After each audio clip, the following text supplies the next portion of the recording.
Hello! Good afternoon mga sari. Good afternoon sa lahat.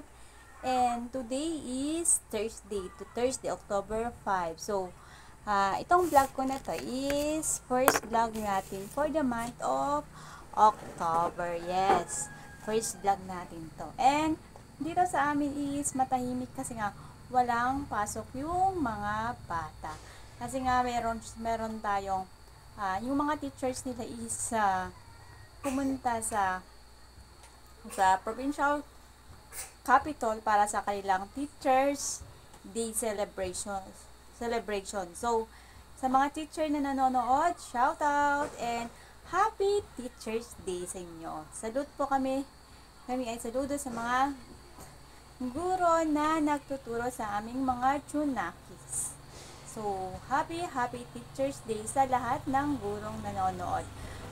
Kasi alam ko na may mga kasali tayo na may mga kasali tayo na guro na teacher by profession and yet mayroon silang mga sari-sari store.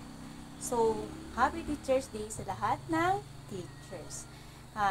So, for today's afternoon, sa mga hindi pa nakakakilala sa akin, I am Mama Eds and muli, welcome kayo sa Mama Eds and Princesses channel. So, sa mga bago dito sa aming channel at nadaanan nyo to accidentally, please do subscribe to our channel and pakihit na rin yung notification bell para updated kayo sa mga latest updates dito sa aming munting tindahan.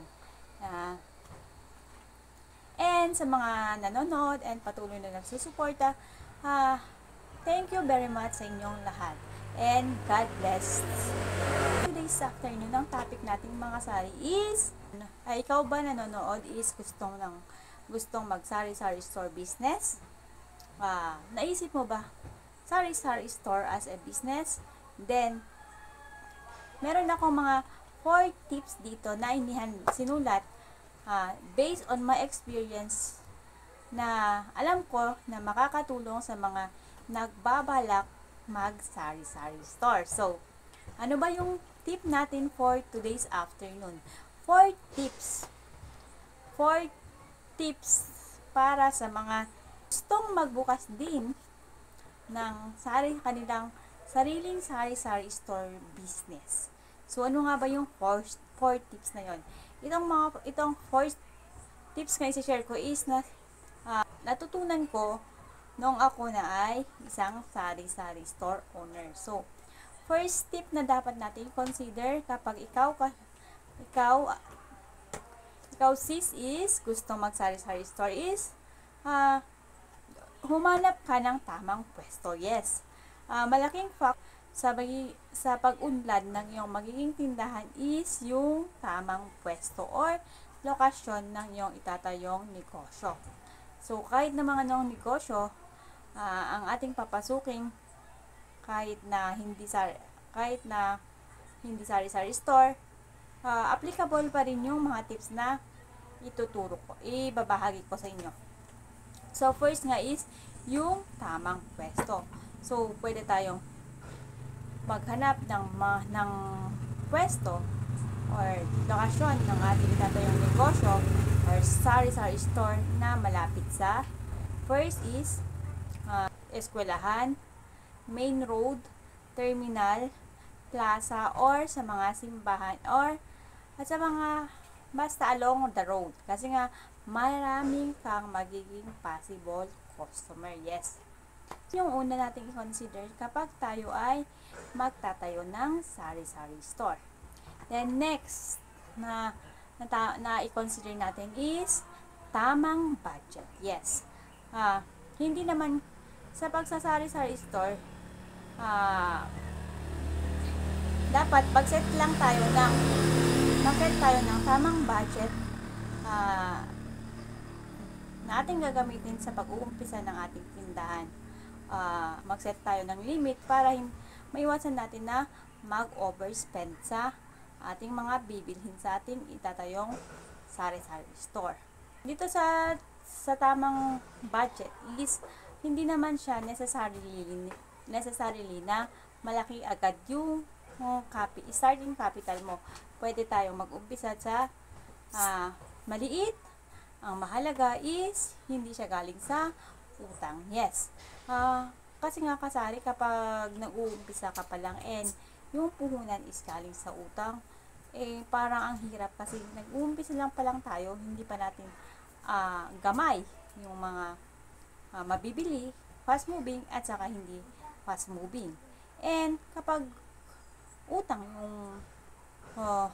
yung pinampuhunan mo, for example lending, nagbabayad tayo ng weekly, kapag ganon, parang hirap naman makita yung paglago ng tindahan kapag ang puhunan mo is galing sa utang. So, kahit maliit lang yung capital, basta hindi siya galing sa utang, is mas maganda yun na pang-umpisa ng negosyo. Kasi nga, wala ka nang babayaran, hindi ka na magbabayad ng weekly or monthly.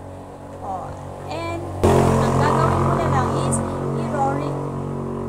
i-rolling yung puhunan mo.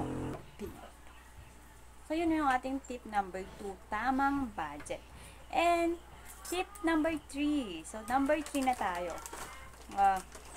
Sa pag-uumpisa ng sari-sari store is dapat ang ilagay natin sa ating tindahan is yung mga tamang produkto. Pag sinabi natin tamang produkto is ito yung mga produkto na talagang kailangan ng mga tao sa paligid mo. Alamin natin yung pangangailangan ng ating mga tao sa ating paligid. And yun yung bilhin natin para ilagay sa tindahan. And kapag ganito is, sa tamang produkto is, ang technique doon para malaman natin kung ano yung mga idadagdag natin is, sa tindahan kapag tayo nag-uumpisa pa lamang is, kapag dumating si customer at yung mga hinahanap nila, isulat po yan kasari, and then the next purchase is bilhin mo na din yung mga hinahanap nila. Number 4 na tayo. Kapag balak mo magtayo ng sari-sari store is mahalaga rin kasari na humanap ka ng tamang supplier. So, tamang supplier yung tip number 5 natin. Humanap tayo ng supplier na mapagkukunan ng murang produkto para naman sa ganun is mura rin nating maibebenta ito sa ating mga customer. Nang sa ganun is kapag mura yung bigay natin, magkakaroon tayo ng mas maraming customer. And magkakaroon din tayo ng loyal customer. So, dito sa tamang supplier is dapat tayo as a aspiring tindera is huwag tayong tamarin na mag-survey kung saan yung mas murang pagkukuhanan ng ating mga paninda. So, i-survey natin yung paligid, kung may mga malalaking grocery, i-survey natin kung saan yung mas mura and may mga mas maraming promo na makukuha natin kapag tayo yung namili sa kanila. Kasi nga sa mga supermarkets is hindi rin sila pare-parehas ng presyo. May mga mas mura. So, wag lang tayong tamaring humanap ng mas murang pagkukuhanan ng mga produkto. So, yun mga kasari ang ating 4 tips na mai-share ko sa inyo, and sana sa mga nagbabalak mag sari-sari store owner is may napulot kayong kayo sa bidyong ito. So, i-recap lang natin mga kasari yung 4 tips para sa mga nagbabalak mag sari-sari store o magbukas ng kanilang sariling sari-sari store business. So, 4 tips. Number 1 tip, tamang pwesto. Yes. Then, number 2, tamang produkto. Tip number 3, tamang budget. And tip number 4, tamang supplier. So, yun mga kasari yung